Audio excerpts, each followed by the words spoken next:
L'achat local, c'est une priorité pour conserver nos marchés de proximité. Selon la FCEI, savez-vous que pour chaque dollar dépensé localement, 66 sous demeurent dans l'économie ici en Montmagny-Lillet?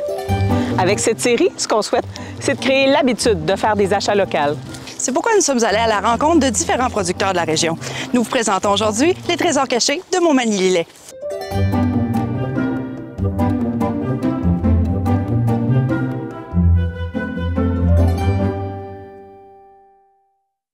Alors bonjour, je m'appelle Édith Rousseau, je suis coordonnatrice logistique à la fromagerie de l'Île aux Grues.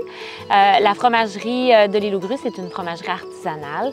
Elle a été fondée en 1976 avec les 14 producteurs laitiers de l'époque qui s'étaient alors réunis en coopérative avec l'aide du gouvernement pour réaliser notre belle usine qu'on a ici maintenant. Donc il y a eu plusieurs agrandissements et on peut maintenant dire qu'on est la plus grosse petite fromagerie artisanale du Québec. On est très fiers de nos fromages. On a commencé la production au début avec du cheddar. Nos cheddars qui sont maintenant reconnus à travers tout le pays aussi. Donc des fromages vieillis, 6 mois, 1 an et 2 ans. On a également du pasteurisé, du cheddar doux qui va être produit aussi. On n'a plus de cheddar en grains malheureusement présentement, mais on a des fromages fins qu'on appelle et qui ont gagné des prix au Casius, au World Cheese Award également et à d'autres concours. Ils sont connus, plusieurs, notre plus prestigieux, je peux le dire en ce moment, c'est le Riopelle de Lille. Un fromage à pâte molle triple crème qui tire son nom, bien sûr, de Jean-Paul Riopelle, notre artiste qui a été tombé littéralement en amour avec l'Île aux Grues. Donc, il nous a légué ce bel héritage, en fait. Et chaque fois qu'il y a une meule de Riopelle qui est vendue, il y a une somme qui est déposée à la Fondation Riopelle-Vachon. On a également le houblonneux de Lille, le fromage La Tome de Grosseille. On a également le curé Cartier de Lille, le Macpherson de Lille aussi qui tire son nom des gens qui ont fondé l'île à une certaine époque aussi, que ce soit les seigneurs, que ce soit les curés. On a également l'Angélique à Marc et la Bête à Séguin. Nous avons également le Cheval Noir de Lille qui est un fromage à pâte semi-ferme qui va être brossé avec une cendre alimentaire liquide. Donc ici, la fromagerie, c'est un petit peu notre marque de commerce, hein?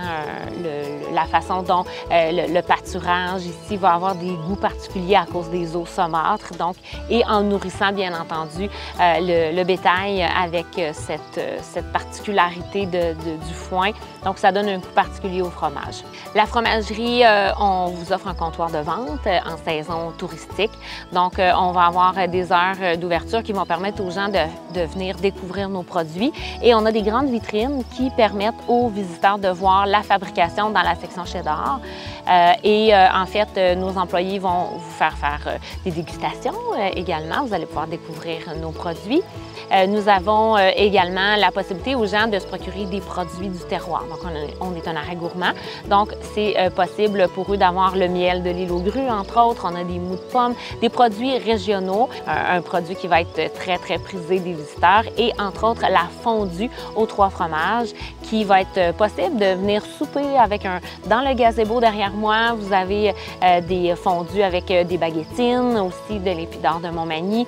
Une belle collaboration qu'on a de différents intervenants pour offrir un séjour très agréable aux gens ici sur l'île. On invite bien sûr les visiteurs, les touristes à venir nous voir, à faire un arrêt à la fromagerie, à visiter nos attraits bien sûr. Et à la fromagerie, je pense qu'on va vous offrir quelque chose qui va permettre de faire en sorte que vous rachetiez nos produits ailleurs. On veut vous rendre dépendants même. Bonjour, moi mon nom est Frédéric Poulain, je suis agriculteur à l'Île aux Grues et à temps partiel maire de l'Île aux Grues aussi. Moi j'ai commencé à venir à l'Île aux Grues la première fois en janvier 1997. Je me souviens, cette fois-là, j'avais mis les pieds sur l'aéroport de Lille en atterrissant mon premier vol dans un Highlander. Puis cette fois-là, j'avais pogné quelque chose. Quand je suis arrivé à Lille, je sentais que je ferais de quoi ici en mettant les pieds sur l'aéroport. Puis je n'avais aucune idée c'était quoi, mais mon cœur était gagné là. Et au fil des années, j'ai commencé à venir dans les parties de Noël, au carnaval, la mi-carême, puis toutes les fêtes qu'il y a. Ce qui a fait que commencé à connaître pas mal tout le monde. Puis en 2003, il m'a été proposé de démarrer une ferme laitière ici avec les gars de la fromagerie. C'est un projet qui avait été offert à quelques personnes, mais les gens avaient refusé. Et puis moi, après une grosse discussion de 15 minutes avec ma femme à l'époque, on avait dit oui, puis on a embarqué dans l'aventure. Aujourd'hui, la ferme a 120 kg de quota. On est sur 2 terres différentes, plus des terres en location. C'est une ferme qui est opérée avec des travailleurs guatémaltèques, plus les membres de la famille qui viennent donner un coup de main aussi au travers de ça. C'est une ferme qui fait à peu près 50 du lait de l'île, bon an, mal an. On a une certaine responsabilité face à ça aussi. On sait que l'économie de l'île, c'est beaucoup avec l'agriculture, la fromagerie. Donc, on se sent responsable puis porteur aussi de cette économie-là. Puis aussi du fait qu'on représente des générations de gens qui se sont battus pour que ça existe, avec des produits qui sont pas évidents à mettre en marché, surtout sur une île comme ici, avec les défis de transport puis tout. Puis finalement, on se ramasse en 2024 avec une fromagerie qui a plus d'une dizaine de World Cheese Awards, des Caseus, des prix canadiens, puis un fromage qui est connu à l'ensemble du pays.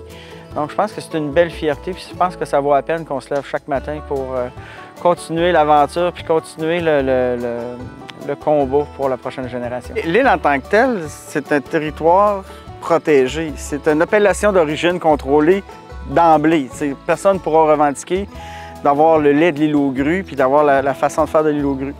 Il y a le climat aussi, il y a le foin qu'on lui donne. On est dans le milieu du fleuve. C'est sûr que l'air, l'humidité, les marées qui montent sur certaines parts de foin, ça vient influencer le goût, la saveur du foin. Puis aussi, il y a la magie puis le savoir-faire de nos fromagers, puis de toute l'expérience, puis de tout l'amour, puis le travail qui est fait à la fromagerie qui fait en sorte qu'on a un produit qui est unique, qui ne pourrait pas être reproduit ailleurs de toute façon. Puis la fromagerie, une fromagerie, hein, c'est comme un gros poumon, avec les qualités et les défauts qu'elle a, mais c'est quelque chose d'unique, c'est vivant. Et je pense que tout ça mis ensemble a fait en sorte qu'on a des fromages comme le Riopelle, la Bête à Séguin, le Tome de Gros-Cil, le fromage qui nous a permis de partir, et toutes les Châteaux, l'Angélique à Marc, qui sont des fromages qui ont des prix, qui sont reconnus, puis j'en oublie évidemment, qui font en sorte qu'on a vraiment un produit de fierté. Parce que ce que je sens des gens présentement, c'est que les gens ne veulent pas que l'île change tant que ça, ceux qui sont nés ici. Ils veulent conserver cette ambiance-là, ce plaisir d'être ensemble. Puis si on regarde autour de nous, il n'y a pas vraiment de mauvais endroits à l'île aux grues.